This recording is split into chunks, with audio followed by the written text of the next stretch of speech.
नमस्कार दोस्तों, स्वागत है आप सबका मेरे YouTube चैनल पर।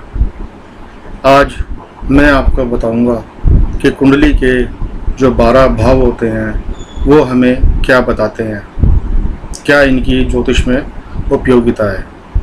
लेकिन इस जानकारी से पहले मेरा आप सबसे निवेदन है कि आपको मेरी वीडियो अच्छी लगे तो मेरी वीडियो को लाइक करें, शेयर करें और मेरे YouTube चैनल को सब्सक्राइब करें और नोटिफिकेशन बेल को भी ज़रूर दबाएं, जिससे आपको मेरी आने वाली वीडियोस की जानकारी मिलती रहे। तो दोस्तों, शुरू करते हैं आज का विषय।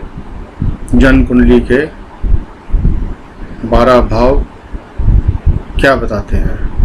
दोस्तों, जब भी किसी जातक की जन्म कुंडली देखी जाती है और उसके जीवन के किसी भी क्षेत्र से संबंधित कोई भी सवाल होता है तो उसके लिए जन्म कुंडली में भाव निर्धारित होता है।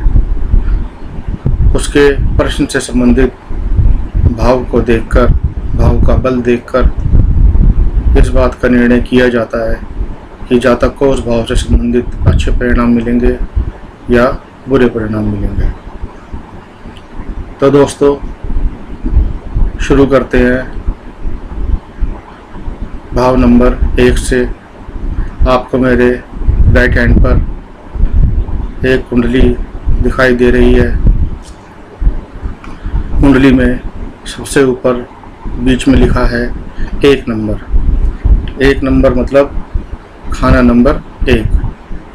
दोस्तों, एक बात बहुत ज़रूरी है ध्यान रखने के लिए कि जो जन्म कुंडली के भाव हैं वो हमेशा फिक्स रहते हैं, वो कभी नहीं बदलते। भाव नंबर 1 हमेशा भाव नंबर 1 ही रहेगा, 2 हमेशा 2 नंबर ही रहेगा भाव। लेकिन जो उनमें राशियां हैं वो बदलती रहती हैं।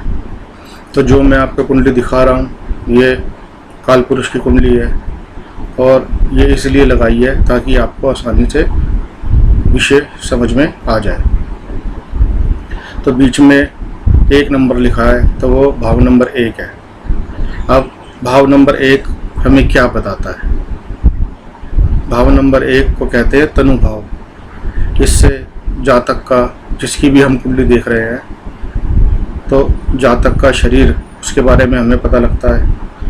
उसका स्वरूप मोटा है, पतला है, दरमियाना है, कैसा है, रंग काला है, गोरा है, सांवला है, रूप, उसका रूप कैसा है, उसको जीवन में कितनी प्रसिद्धि मिलेगी, उसकी क्या शक्ति है, उसकी शारीरिक शक्ति क्या है और उसकी शारीरिक कमजोरियां क्या है।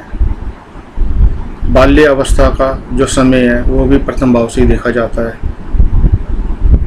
और प्रारंभिक जो जीवन है वो भी प्रथम भाव से देखते हैं। स्वास्थ्य कैसा रहेगा जातक का और जातक का चरित्र कैसा होगा, इसके लिए भी प्रथम भाव पर ही विचार किया जाता है। अब जहाँ 2 नंबर लिखा है वो दूसरा भाव है। अब दूसरा भाव क्या बताता है। दूसरा भाव संचित धन, वाणी मतलब उसकी बोलने की शक्ति कैसी है, कुटुंब मतलब परिवार, और मृत्यु, क्योंकि जो दूसरा घर है वो मारक भाव भी होता है। तो अब तीसरे घर पर चलते हैं। तीसरा घर क्या बताता है। तीसरा घर पराक्रम के बारे में बताता है कि जातक में कितना साहस है, कितना शौर्य है। छोटे भाई बहन का विचार भी तीसरे घर से ही किया जाता है।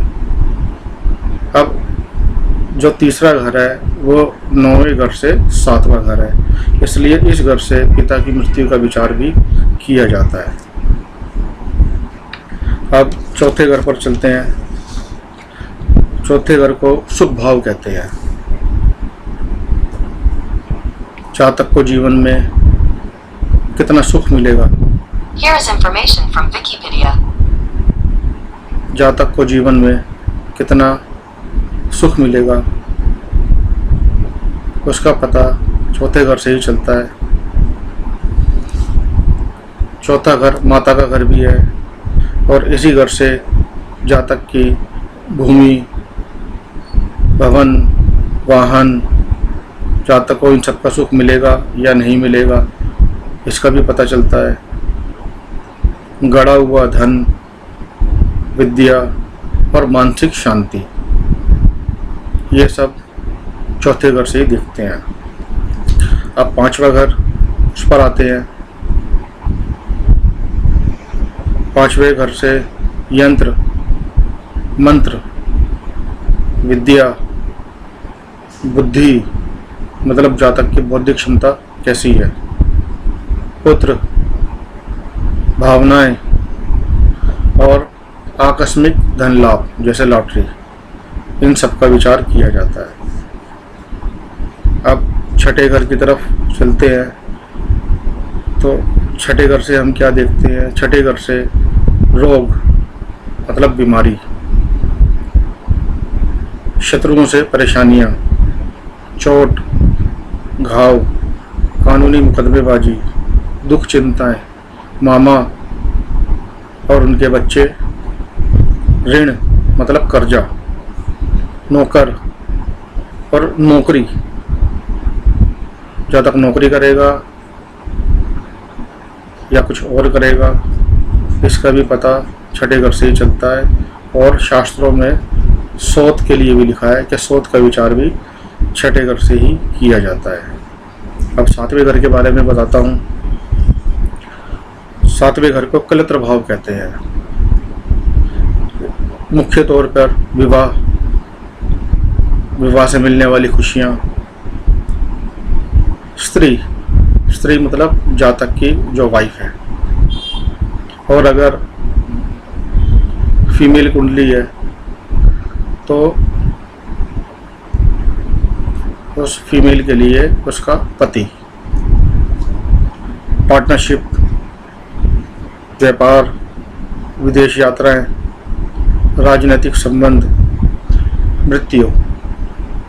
सातवां घर भी मृत्यु भाव होता है और डूबा हुआ धन, इन सब का विचार सातवें घर से करते हैं। आठवां भाव, इससे आयुष्य का पता लगता है कि जातक की आयु कितनी होगी। षड्यंत्र, आकस्मिक और अकाल मृत्यु का कारण वो भी आठवें घर से ही पता लगता है। परेशानियां, अड़चने, अगर मेल कुंडली है तो भार्या का धन मतलब बीवी का धन, क्योंकि बीवी का विचार सातवें घर से किया जाता है और सातवें घर से दूसरा घर धन भाव होता है, तो बीवी का धन। और रहस्यमय अलौकिक जो विषय हैं उनके लिए जो रुझान होता है, जैसे ज्योतिष, उसका विचार भी आठवें घर से किया जाता है। और किसी भी विषय में सर्च करने की क्षमता, इसका विचार भी आठवें घर से ही किया जाता है। अब नौवें घर को भाग्य स्थान भी कहते हैं और इसे धर्म स्थान भी कहते हैं। तो नौवें घर से भाग्य, समृद्धि, गुरु, पिता, अंतर्ज्ञान और भविष्य का विचार किया जाता है। धर्म, पूजा स्थान, लंबी यात्राएं और विदेश यात्राएं, आध्यात्मिक पढ़ाई, उच्च शिक्षा, हायर एजुकेशन और तीर्थ यात्राएं, इनका विचार भी नौवें घर से किया जाता है। अब 10वें घर के बारे में बताता हूँ। इसे कर्म भाव कहते हैं। जातक की आजीविका कैसी होगी उसका पता इसी घर से लगता है। जातक को जीवन में कितनी प्रसिद्धि मिलेगी, राज्य से मान सम्मान मिलेगा या नहीं मिलेगा, क्या जातक को सरकारी मोहर का प्रयोग करने का अधिकार मिलेगा, जैसे गजेटेड ऑफिसर होते हैं उनकी अपनी एक मोहर होती है, तो क्या जातक को ऐसा कोई अधिकार मिलेगा अपने जीवन में। और दत्तक पुत्र, उसका विचार भी 10वें घर से किया जाता है। अब 11वां घर, इसको कहते हैं लाभ भाव। जातक को अपना जो भी वो काम कर रहा है, जीवन में जितने भी वो प्रयास कर रहा है, उससे उसको कितना लाभ मिलेगा, उसका विचार इस 11वें घर से ही किया जाता है। और बड़े भाई या बड़ी बहन का विचार भी 11वें घर से ही किया जाता है।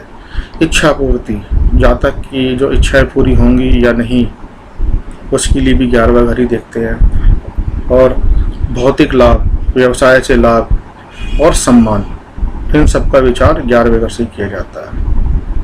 अब 12वां घर, 12वें घर को व्यय भाव बोलते हैं, मतलब खर्चे का घर।